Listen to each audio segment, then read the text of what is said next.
A single river flows in two opposite directions. Even more surprising, this became the most troublesome section of the Beijing-Hangzhou Grand Canal. The reason is simple. The terrain is high in the middle and low on both sides. When water levels drop, the channel often dries out, making navigation nearly impossible. But you notice something crucial. Nearby there is a large river with abundant water. If you dig a canal to divert its flow, you can replenish the Grand Canal. At first it works, but a new problem emerges. The river's water level is unstable, so the supply comes and goes. To solve this, you build a dam at the canal's intake. During dry seasons, it stores enough water to feed the canal. Yet in the rainy season, disaster looms. Floodwaters surge, the dam struggles to release excess water, and collapse becomes a real threat. So you come up with a brilliant solution. Upstream of the dam, you construct a curved embankment. The water is forced to turn before reaching the dam, dramatically reducing the impact force. You name it Dugong Dike. But you don't stop there. You redesign the dam itself into three-step sections of different heights. During droughts, the water level stays below all three, and every drop flows into the canal. As water rises, it first spills over the lowest dam without interrupting supply. Only when levels continue to rise do the second and third dams begin releasing floodwater.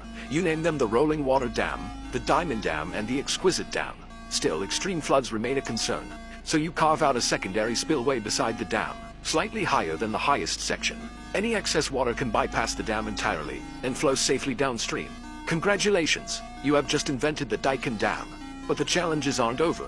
Between the two rivers lies a height difference of more than 10 meters. Water races through the canal at dangerous speed, threatening to erode the riverbanks. To slow it down, you abandon straight lines. You reshape the canal into a winding S-curve, digging more than 80 bends until the flow finally calms. Even then, long-term erosion worries you. So at the canal's outlet, right at the canal's highest point, you build a fish-mouth-shaped diversion structure.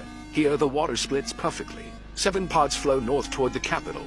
3 pods flow south toward Zhengnan. The once violent current now glides gently instead of slamming into the banks. But even with diverted water, extreme droughts can still drain the canal. So you dig 3 massive storage lakes nearby, storing water in wet seasons and releasing it when levels drop.